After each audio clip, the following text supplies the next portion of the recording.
예수 그리스도의 나심은 이러하니라. 그의 어머니 마리아가 요셉과 약혼하고 동거하기 전에 성령으로 잉태된 것이 나타났더니 그의 남편 요셉은 의로운 사람이라 그를 드러내지 아니하고 가만히 끊고자 하여 이 일을 생각할 때 주의 사자가 현몽하여 이르되 다윗의 자손 요셉아 내 아내 마리아 데려오기를 무서워하지 말라.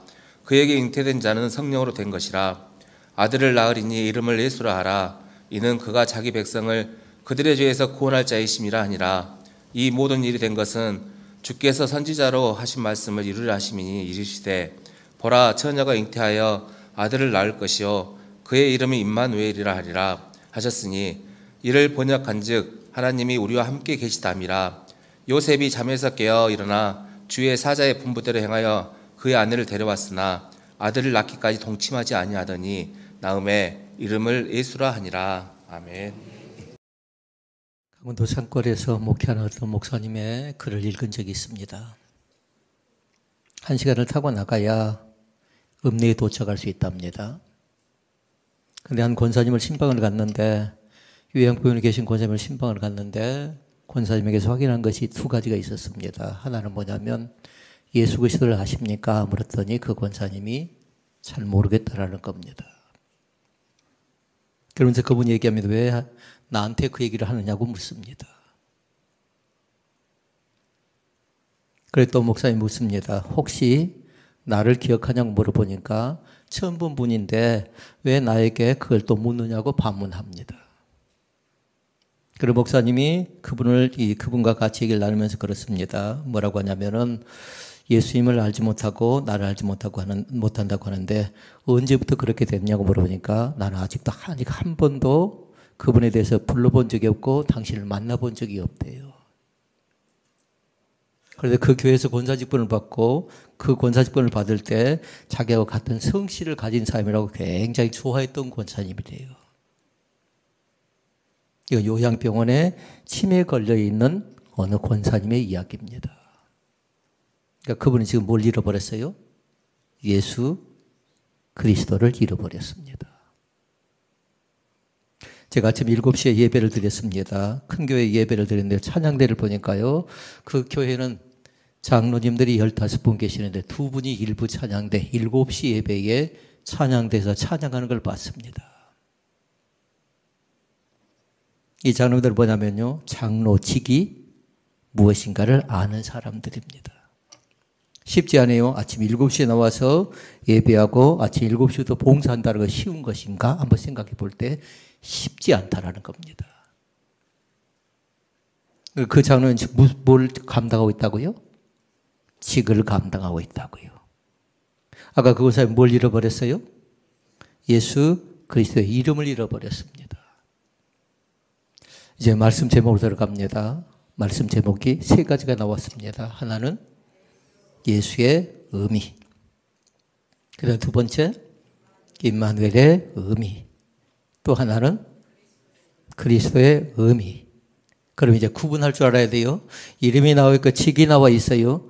예수는 이름인가 직인가 잘 보고, 임마누엘이 이름인가 직인가를 잘 보고, 그 다음에 그리스도가 이름인가 직인가를 잘 보라고요. 이제 먼저 구분을 딱 해놓으라고요. 예수는 이름인가요? 직인가요? 대답이 조금 작아졌어요? 뭐 쉽게 생각하면 돼요. 쉽게 생각하면. 예수는 이름입니다. 잘 모르면 뭐라고 해야 돼요? 아멘을 다시 해야 돼요. 그럼 임마누엘이 또 뭔가요? 이제 대답이 더 없어져 가네. 임마누엘도 마찬가지로 아들을 낳으니 이름을 예수를 하라. 이는 그가 자기 백성을 저희 죄에서 구원할 자이심이라. 이렇게 말씀했을 뿐만 아니라 이사야 이미 7장에 예언되어져 있는 말씀이에요. 임마누엘에 관계된 말씀이. 그러니까 임마누엘도 이름입니다. 이름. 그러면 그리스도는 뭐예요? 이제 좀 쉽네요. 이제 눈치껏 이제 직이라고 생각하면 안 돼요. 직이라고. 쉽게 설명을 해볼까요? 직이란 건 다른 것 아니에요. 그때 당시에 왕이 세워집니다. 제사장이 세워집니다. 선지자가 세워집니다. 그러면 어떻게 하던가요? 반드시 뭐냐면 안수하고 그들과 함께하는 일이 있는데 그리스도는 그 삼중직을 겸비한 사람이라고요. 그러게 이제 말씀 제목의 의미를 잘 기억하셔야 돼요. 예수 그리스도는 이름이다. 아멘. 예수 그리스도는 이름입니다. 그리고 임마누엘도 이름입니다. 그리스도는 직분이라고 해요. 직분. 기름 부음을 받은 사람 이렇게 얘기했어요. 기름 부음을 받은 자 이렇게 얘기했다고요. 그때 당시 기름 부음을 받은 자는 누구냐면 제사장, 선지자, 왕이 기름 부음을 받습니다. 마귀가 제일 싫어하는 달이 있답니다. 꼭 맞는 건 아닌데 누가 만들어낸 조크 같아요. 마귀가 몇 월달을 제일 싫어할까요? 몇 월달을. 눈치껏. 꼭 그것이 답은 아니에요. 몇 월달일 것 같습니까? 7월달과 8월달을 제일 마귀가 싫어한답니다. 왜 그럴까요? 더워서 그럴까요? 그러지 않고요. 그때는 교회학교 아이들이 찬양을 제일 많이 할 때랍니다. 왜요? 성경학교를 하잖아요. 성경학교를. 마귀가 제일 좋아하는 달이 있답니다. 1년 중에 어떤 달일까요? 12월 달이랍니다. 왜 그런 줄 아십니까? 마귀가 제일 좋아하는 달은 12월 달인데 12월에 뭐가 들어있을까요? 제일 좋아하는 날이 있어요 또. 12월 달 안에 제일 좋아하는, 마귀가 제일 좋아하는 날이 있다고요. 성탄절을 제일 좋아한답니다. 왜 그럴까요? 다른 것 아니에요. 성탄절 하면 먼저 여러분이 기억할 것 있어요. 성탄절의 주인공이 누군가 잘 보라고요. 성탄절의 주인공이. 묻습니다. 성탄절 주인공 이름 두 가지. 예수하고 임마누엘이 주인공이십니다. 아멘. 그런데 성탄절에 사람이 주인공이 되고 자기 자신이 주인공이 되려고 하는 사람들이 있는데 마귀는 자꾸만 유혹하기를 뭐라고 하냐면 그 의미 자체를 잃어버리게 만든다고요. 그러니까 성탄절은 다른 날 아니에요. 경건하게 보내야 될 날인데 많은 사람들이 죄악에 빠질 수 있는 달과 빠질 수 있는 날이 언제냐면 성탄절이래요. 안타깝게도 꼭 그게 맞는 통계는 아니지만 성탄절 때 생일 아이들이 상당히 있답니다. 통계를 내는 건 없어요. 그건 왜 그럴까요? 죄를 지을 가능성이 12월 달에 예수 믿는 사람들은 경건하게 보내고 가장 깨끗하게 보내고 성결한 삶을 살아가는 그런 달인데 세상 사람들은 뭐예요? 캐세라세라 흥청망청 지내는 달이 12월 달이고 그리고 성탄절 때 죄를 지을 가능성이 상당히 많은 때가 바로 그래서 성탄절이 가장 죄의 유혹을 많이 받아서 마귀가 좋아하는 날도 된답니다. 정리합니다. 성탄절은 우리 하나님의 아들 독생성자가 탄생하신 날입니다. 아멘. 아멘. 독생자 예수 그리스도가 이 땅에 오신 초림과 재림을 받는데 그건 뭐예요 그러면? 초림의 사건이라고요. 그런데 우리는 대림절 기간 동안에 배우는 것이 두 가지가 있었어요. 하나는 뭐냐면 초림의 예수도 기억하지만 마라나타, 재림의 예수까지 같이 소망하며 희망하며 기다리는 절기가 바로 대림절이다. 이렇게 얘기했습니다. 우리 교회 유튜브가 10시 반에 켜지더라고요. 10시 반에 켜지는데 촛불이 나와 있는 걸 제가 봤습니다. 몇 개 켜져 있었을까요?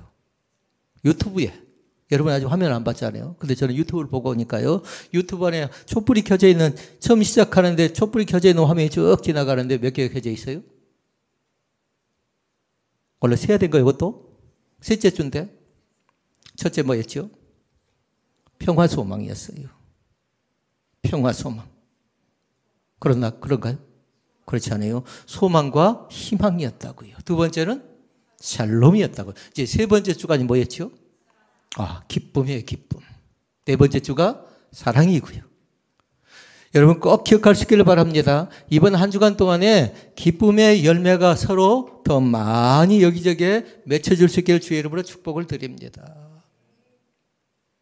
무엇이 나로 하여금 기쁨을 앗아갔습니까? 무엇이 나로 하여금 기쁜 마음이 사라지게 만들고 혼란스럽게 만들고 혼동스럽게 만들고 잘 살펴보세요. 기쁨을 제거하고 기쁨을 어렵게 만들고 기뻐하지 못하도록 만드는 사건과 상황이 있다면요, 강력하게 대적해서요, 강력하게 선포하실 수 있기를 바랍니다. 사람들이 이름을 지을 때 보니까요, 두 가지의 이름을 짓습니다. 뜻을 두는데요, 의미를 꼭 두는 것 같아요.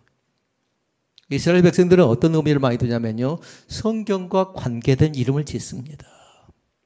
성경과 관계된 이름.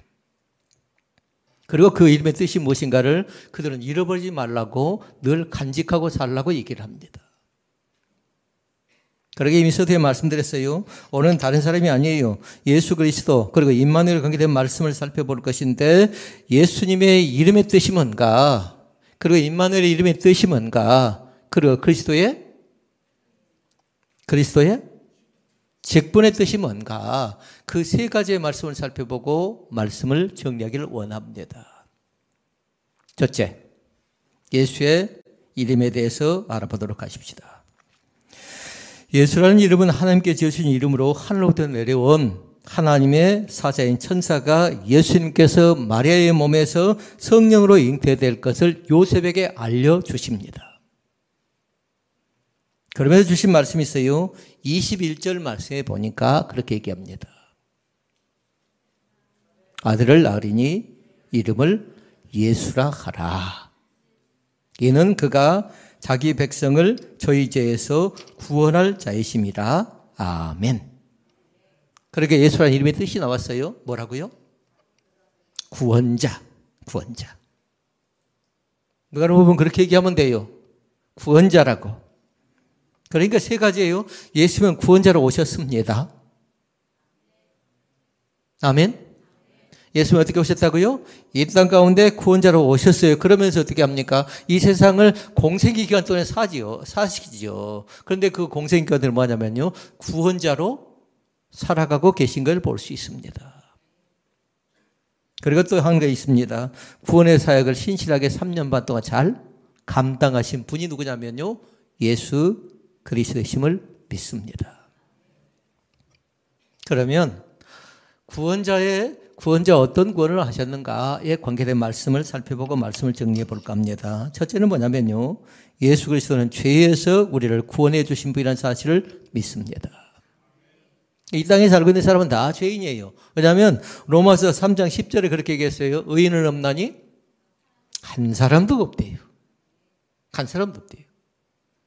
그리고 항상 3장 10절이 나오면요, 그 뒤에 말씀은 뭘 봐야 되냐면요, 3장 23절 말씀까지 암송하라고요. 같이 보시라고요. 만약에 3장 10절 말씀이 암송이 잘 안 된 사람은요, 적어놓기라도 하라고 그 옆에다가 3장 23절 말씀을 같이 적어놓으시라고요. 읽어볼까요? 모든 사람이 죄를 범하였음에 하나님의 영광에 이르지 못하더니.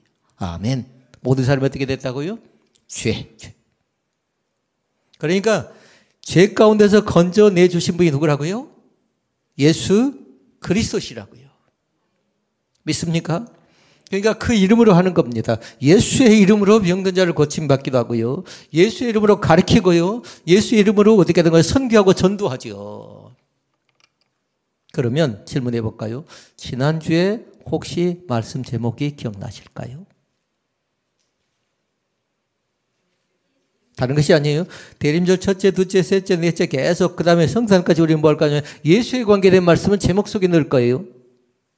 예수를 기다리는 사람들, 그리고 예수님께서 하신 일, 그리고 예수의 의미, 임마누엘의 의미, 그리스도의 의미에 관계된 말씀을 쭉 살펴보고 있는데요.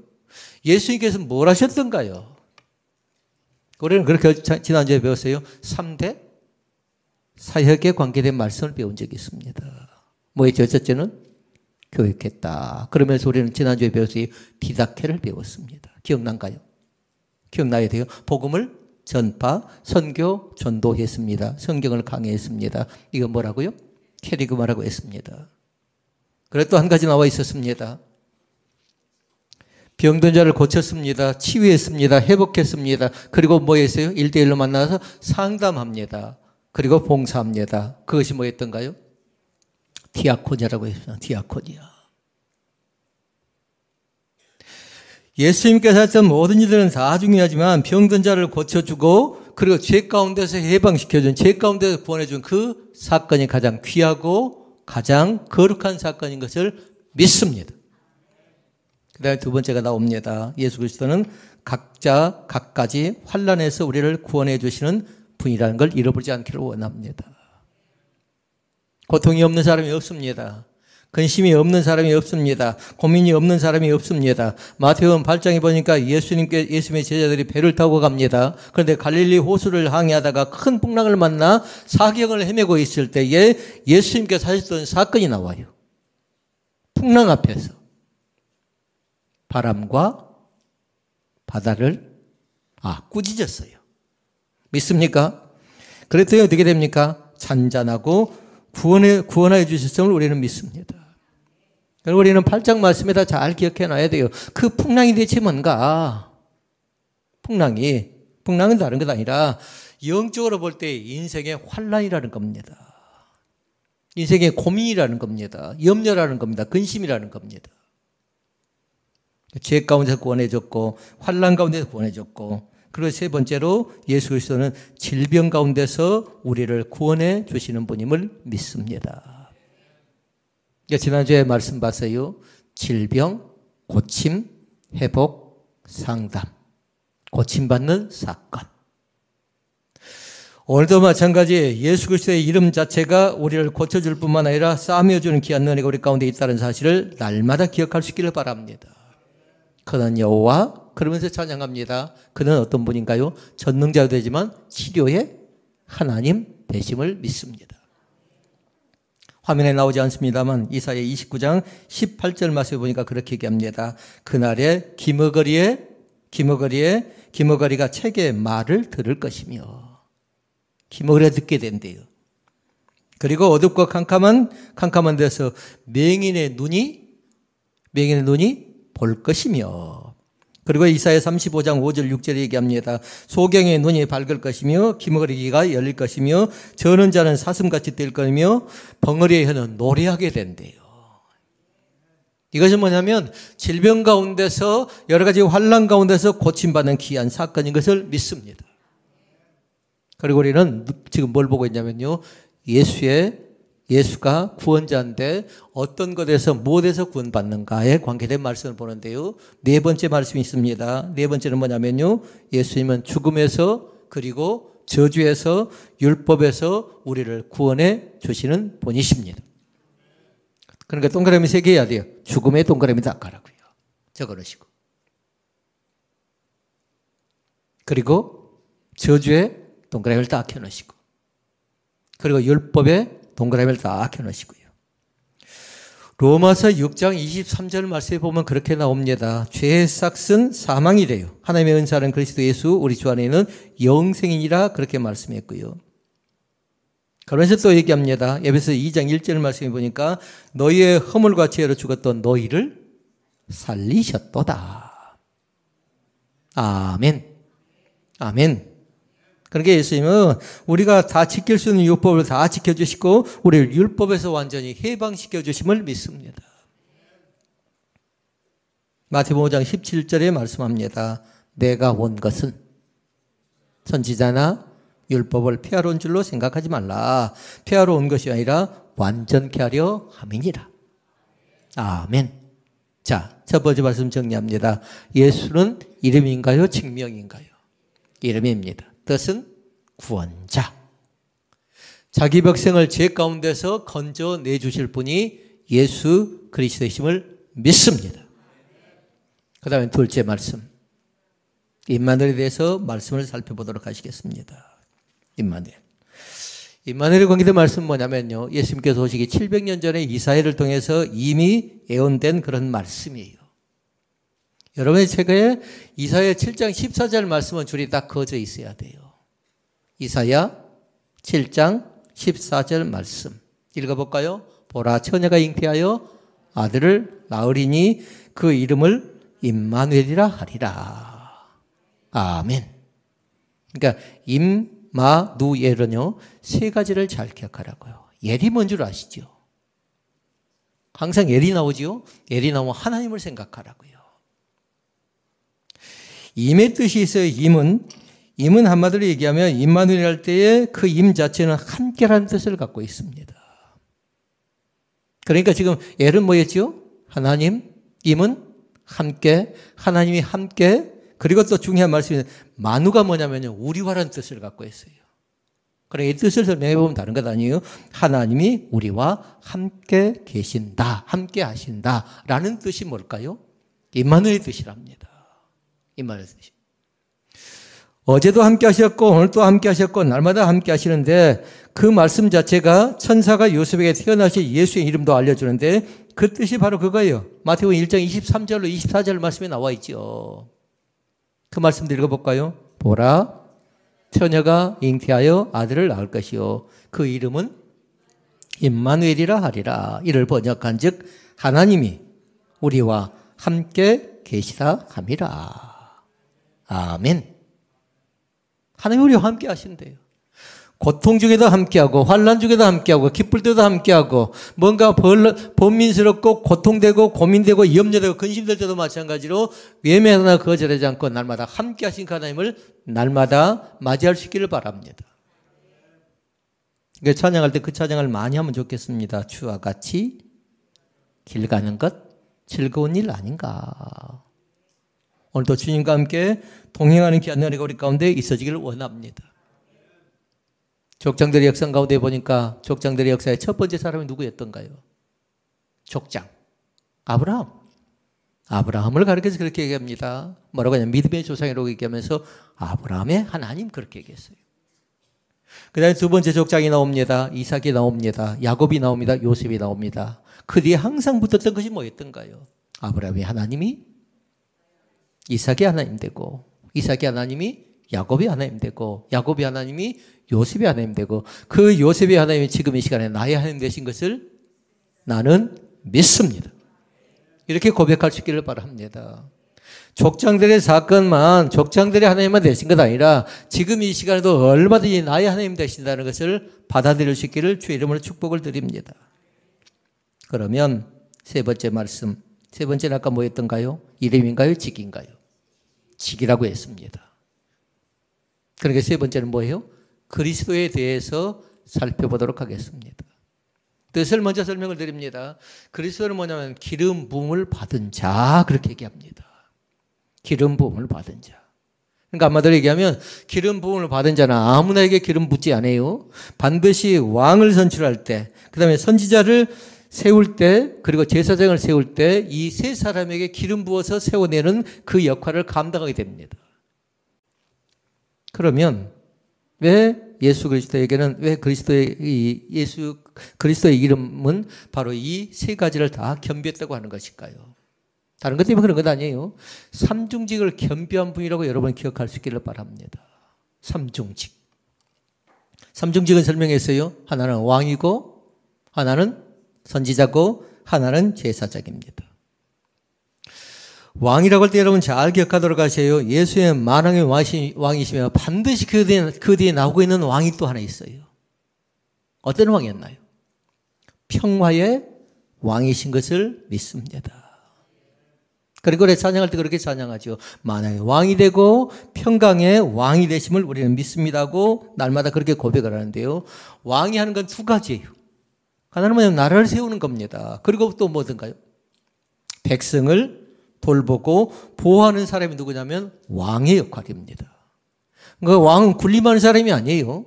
왕은 정복하는 사람이 아니고 다스리는 사람이 아니라 말씀대로 얘기하면요 다른 것이 아니었고 왕은 섬김의 모범이 되는 사람이 누구였냐면요 왕이었어요. 왕. 예수님도 마찬가지입니다. 이 땅에 오면서 왕의 신분을 입고 와서 그렇게 얘기하죠. 인자가 온 것은 그렇게 얘기했어요. 섬김을 받으리 함이 아니라 도리어 많은 사람이 대속물로 주려 이 땅에 왔다라고 얘기합니다. 그러니까 직을 가진 사람은 어떻게 한다고요? 섬기는 거예요. 섬기는 거. 목사 자체는 뭐든가요? 목사 직 자체가 뭔가 군림하고 뭔가 정복하고 다스리는 사람이 아니라 섬김의 대상이라고요. 좀 가깝게 설명을 해볼까요? 저에게는 목사라는 이름이 있고요. 또 하나의 이름이 있습니다. 김양수라는 사람은 뭐예요? 이름입니다. 목사는 뭘까요? 직이라고요. 이 직분을 어떻게 감당하느냐 이건 굉장히 중요한 거라고요. 목사의 직분은. 여러분 각자의 직분이 있습니다. 성도라는 직분도 있고요. 집사라는 직분도 있고 권사라는 직분도 있고 안수집사라는 직분도 있고 장로라는 직분도 있겠는데 이 직분 자체가 하나님 보실 때 과연 어떤 직분인가를 잘 보라고요. 왕을 보도록 하십시오. 왕은 다른 것 아니라 하나님 나라를 세우고 세상의 모든 백성을 다스릴 뿐만 아니라 반드시 그 뒤에 뭐하냐? 보호하고 돌보고 지켜주는 역할을 누가 한가요? 왕이 하는 겁니다. 왕이. 그래서 왕에 대해서는 그렇게 설명을 합니다. 만왕의 왕이 되고 평화의 왕이 되십니다. 누가요? 그리스도의 뜻에 담겨져 있는 내용입니다. 두 번째 말씀이 있습니다. 두 번째는 뭐냐면 선지자의 뜻을 가지고 있는데요. 선지자가 대체 뭐 하는 건가를 잘 보라고요. 구약의 선지자가. 사무엘 선지자가 나옵니다. 사무엘 선지자는 그렇게 얘기합니다. 하나님의 뜻을 설명을 합니다. 그리고 자기가 받은 말씀 있죠. 말씀을 그대로 전달하는 역할을 하는데 바로 그것이 바로 선지자의 하는 역할입니다. 두 가지죠. 하나님의 뜻이 뭔가 그리고 받은 바 말씀을 전하는 역할이라고요. 그런데 바로 그리스도의 뜻 자체가 그렇게 나와 있어요. 예수님께서 마찬가지입니다. 한평생을 살면서 그 일을 하셨어요. 하나님의 뜻이 뭔가. 그리고 받은 바 말씀을 가지고 설명을 하지요. 마태복음 4장에 보면 나옵니다. 뭐라고 하던가요? 4장 4절 말씀에 보니까 사람이 떡으로만 살 것이 아니요 하나님의 입으로 나온 말씀으로 살 것이라고 강하게 말씀합니다. 강력하게 선포합니다. 마태복음 4장 23절 말씀에 보면 나옵니다. 지난주에 봤던 말씀인데요. 다시 한번 읽어볼까요? 예수께서 갈릴리에 두루 다니사. 그러면 또 반대적인 사람이 있었죠. 반대적인 지체가 사탄. 사탄도 두루 다녔죠. 왜 그럴까요? 사탄은 한마디로 자기 밥을 삼으려고 한다고 했어요. 그러나 예수님께 두루 다니는 이유는 다른 것 아니라 세 가지 때문에 그래서 세 가지. 장소는 어디였죠? 회당. 회당에서 뭐 했죠? 3대 사역이 나오죠. 가르쳤다. 그리고 복음을 전파했다. 병든 자를 고쳤다. 믿습니까? 그리고 또 말씀 나옵니다. 마태복음 7장 28절로 29절 말씀 나옵니다. 예수께서 이 말씀을 마치시면 무리들이 그 가르치시면 놀래니 이는 그 가르치시는 것이 권세 있는 자와 같고 저희 서기관들과 같이 아니함이러라. 아멘. 그렇게 예수님께서 생명의 도를 가르치죠. 그리고 다른 것 가르치는 게 아니었어요. 그 도 자체는 뭐였던가요? 우리 지난주 오후에 배웠는데 그 도 자체는 진리였습니다. 진리. 요한복음 14장 6절 말씀을 해서 책에 제가 칠판에 지난주에 기록한 거예요. 내가 곧 길이요 진리요 생명이다. 오늘도 마찬가지 진리 되시는 예수님을 따라갈 수 있는 귀한 은혜가 우리 가운데 있어지길 원합니다. 삼중직 가운데 세 번째입니다. 제사장의 역할을 감당합니다. 제사장. 구약 성경에 보니까 제사장은 뭐냐면요. 선택받은 백성들이 있습니다. 근데 백성들이 죄를 짓습니다. 그러면 그 죄를 가지고 왔을 때에 그 죄의 문제를 해결하기 위해 제물을 받고 그러면서 죄의 문제를 해결해 주는 역할을 누가 하냐면요. 제사장이 다리를 놓는 역할을 합니다.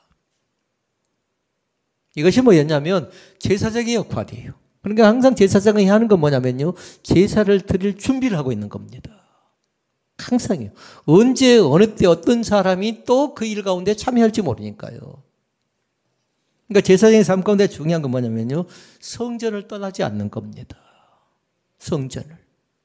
그러면서 예수님께서 이 제사장의 직무를 감당하는데 어떻게 하냐면요. 이 땅 가운데 제사장을 오셨다는 사건을 믿을 수 있기를 바랍니다. 그래도 한 가지가 있었어요. 제사를 지낼 때 그들에게 꼭 필요한 것이 있었죠. 그냥 오지 않았죠. 제물을 가지고 왔습니다. 그런데 예수님께 이 땅에 오신 것도 뭐냐면 다른 것 아니라 제물로 오셔서 우리들의 죄의 문제를 해결해 주셨음을 믿습니다. 단번에 해결해 주었다고 했어요. 이거 히브리서 9장의 말씀이 나와 있습니다. 마태복음 20장 28절 말씀 다시 한번 읽어볼까요? 마태복음 20장 28절 말씀 같이 읽어볼까요? 인자가 온 것은 섬김을 받으리 함이 아니라 도리어 섬기리 하고 자기 목숨을 많은 사람의 대속물로 주려 함이니라. 아멘. 정리합니다. 우리에게는 두 가지가 있습니다. 하나는 이름도 있고 두 번째는 직분도 있습니다. 부탁하기는 이름값을 잘했으면 좋겠습니다.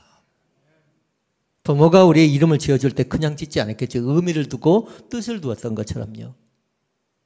그 다음에 우리의 직분이 부끄럽지 않았으면 좋겠습니다.